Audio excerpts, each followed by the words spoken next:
"Oh, we had a lot of fun. Come see our movie." I've seen movies like that, and it's like Four for Texas. Before Joss Whedon created cinema's most emotionally devastating space opera, made a space movie, Scoundrel, but if you'd go to this movie expecting Harrison.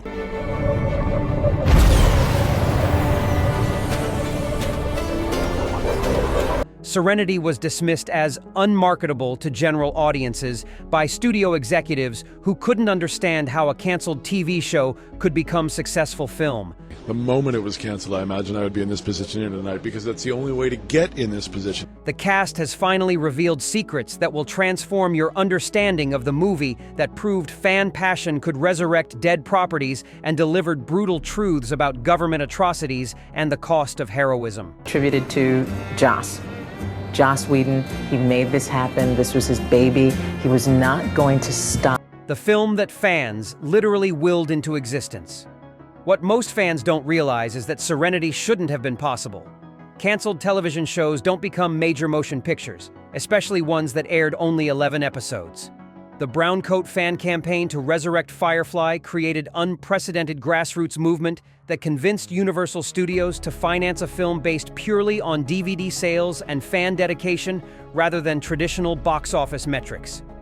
Nathan Fillion revealed years later his shock when Joss told him about the film.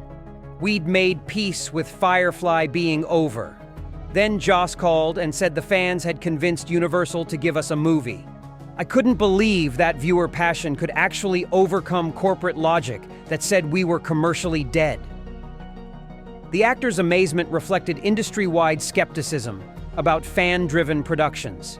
Joss Whedon disclosed the unprecedented pressure of making a film for devoted fan base while needing to attract newcomers. "I had to serve two masters, the Browncoats who saved us and deserved conclusion to their story, and general audiences who'd never heard of Firefly. Those competing demands created impossible creative challenges. The dual audience requirement shaped every storytelling decision. The compression that destroyed the intimacy. The decision to condense multiple television seasons into 2 hours wasn't creative choice. It was brutal necessity that fundamentally changed what Firefly had been." What the cast revealed about transforming intimate character drama into cinematic spectacle shows how the medium shift required sacrificing the very elements that made the series special. Nathan Fillion disclosed his frustration with the compression. Firefly was about small moments, character interactions, and letting relationships develop naturally. The film had to be bigger, faster, and plot-driven. We lost the quiet conversations and character beats that defined the show because we needed to tell a complete story in 2 hours. The pacing shift sacrificed intimacy for narrative efficiency.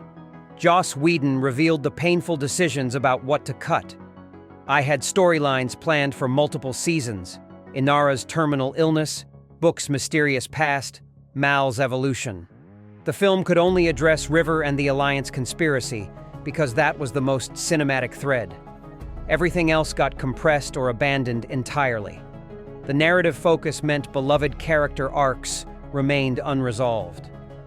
The deaths that proved nothing was sacred." Joss Whedon's decision to kill Wash and Book wasn't just dramatic choice. It was deliberate statement that the film had permanent consequences television couldn't achieve. What the cast revealed about these shocking deaths shows how Whedon used mortality to prove Serenity was different from Firefly, and that genuine stakes required beloved characters to die. Alan Tudyk disclosed learning his character would die. "Joss told me early that Wash wouldn't survive. He said the film needed a death that would devastate audiences and prove anyone could die at any moment. Killing the pilot mid-action sequence was calculated to create maximum shock and emotional impact. The death's placement and suddenness were strategically designed for trauma." Ron Glass revealed he understood why Book had to die. Shepherd Book represented morality and spiritual guidance for the crew. His death removed that stabilizing influence and forced the characters to find their own moral compass. Joss needed to eliminate the father figure to let his children grow up. The death served thematic purposes beyond simple shock value. The Miranda Revelation that justified everything. The discovery of what the Alliance did on Miranda wasn't just plot twist. It was horrifying revelation that validated every suspicious and paranoid belief the characters held about their government. What the cast revealed about filming the Miranda sequences shows how the film transformed conspiracy theories into documented atrocities that demanded moral response. Chiwetel Ejiofor disclosed his understanding of the operative's motivations. The operative knew about Miranda and countless other Alliance crimes. He believed these atrocities were necessary for building a better world without violence. His conviction that evil means could achieve good ends made him more terrifying than simple villain. The antagonist's sincere belief in his mission created moral complexity. Joss Whedon revealed the Miranda massacre was inspired by real government experiments. MKUltra, Tuskegee, unwitting radiation exposure.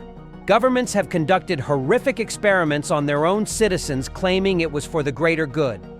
Miranda was science fiction extrapolation of documented historical atrocities. The revelation's real-world parallels made the conspiracy feel disturbingly plausible. River's transformation into the weapon. Summer Glau's portrayal of River becoming the weapon she was programmed to be wasn't just action sequence. It was culmination of her character's journey from broken victim to empowered warrior. What Glau revealed about the elaborate fight choreography shows how River's combat skills became both liberation and tragedy as she embraced the very thing that destroyed her innocence. Summer Glau disclosed her intensive preparation for the action sequences. I trained for months in martial arts, wire work, and weapon handling to make River's fighting look effortless and deadly. The choreography had to maintain the balletic quality from the series while escalating to cinematic scale. Every movement was dance as much as combat. The physical preparation was more demanding than anything required for television. The Maidenhead bar fight, where River defeats an army of Reavers, became the film's showcase for her lethal capabilities. That sequence was designed to show that River wasn't helpless anymore. She was the most dangerous person in the room, revealed Glau. But the victory was bittersweet because she was using the skills the Alliance had tortured into her. Her power came from her trauma. Joss Whedon noted the thematic complexity of River's empowerment. River reclaiming the weapon programming as her own agency was both triumph and tragedy. She was free but forever changed by what they'd done to her. The film asked whether you can ever truly recover from that level of violation, or if survival means accepting what you've become. The ambiguous conclusion acknowledged that some damage can't be undone. The battle that cost everything. The final assault on the Alliance facility wasn't just action climax. It was calculated sacrifice where the crew knowingly faced impossible odds. What the cast revealed about filming these sequences shows how the battle represented each character choosing moral action over survival and accepting death as price of exposing truth. Nathan Fillion disclosed his interpretation of Mal's decision. Mal knew they'd probably die trying to broadcast Miranda's secret. He made peace with that because some things matter more than survival. The film showed him finally choosing a cause worth dying for after years of cynical survivalism.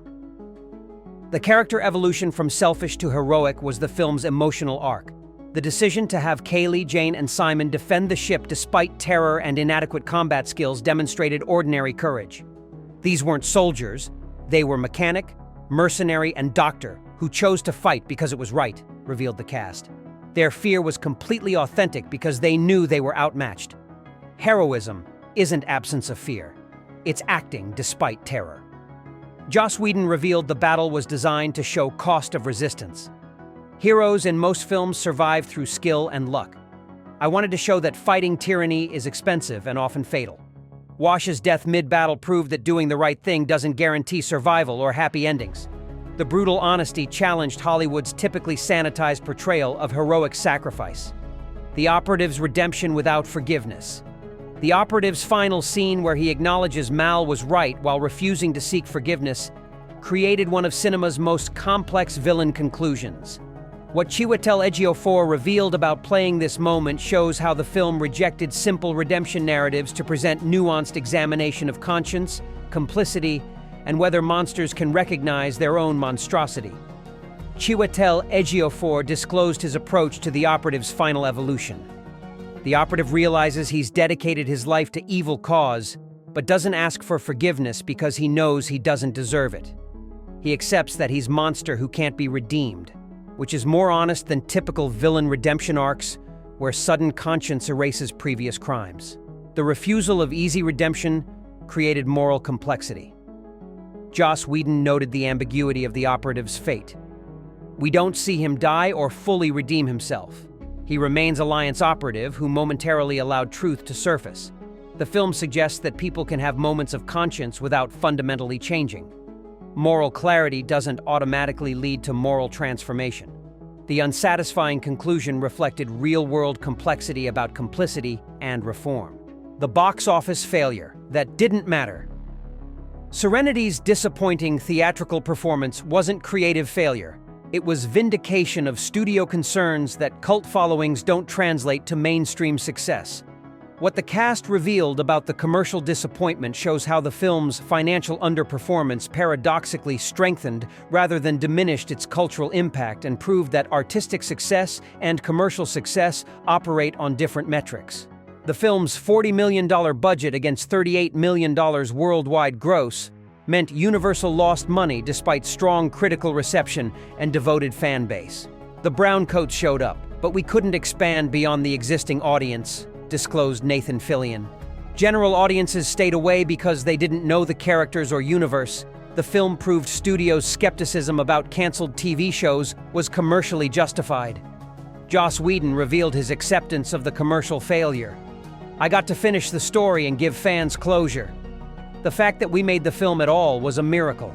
Box office disappointment hurt, but didn't diminish what we'd achieved, proving fan passion could resurrect dead properties and telling the story we needed to tell. The artistic satisfaction outweighed commercial concerns. The film's strong home video sales and continued cultural relevance demonstrated alternative success metrics. Serenity didn't succeed theatrically but became profitable through DVD, streaming, and merchandise, noted Universal executives. The long-tail revenue proved that cult properties can be financially viable even without blockbuster theatrical performance. The legacy that proved fans. Matter Serenity's existence proved that passionate fan bases could influence corporate entertainment decisions and resurrect supposedly dead properties. What the cast revealed about the film's lasting impact shows how the Browncoat campaign created template for fan activism that influenced how studios evaluate cult properties and demonstrated that dedicated small audiences could matter as much as large passive ones. The film's production established that fan campaigns could be quantified and measured as market indicators. Studios now look at social media engagement, convention attendance, and DVD sales as predictive metrics for cult properties, noted entertainment analysts. The Browncoat success story changed how Hollywood evaluates niche audiences and their commercial potential. Nathan Fillion disclosed how Serenity influenced his subsequent career. Producers and networks saw that cult following could drive projects. Castle, The Rookie, and other shows I've done benefited from goodwill and fan support generated by Firefly and Serenity. The Browncoats' loyalty proved valuable even for unrelated projects. The fan base became career asset beyond the original property.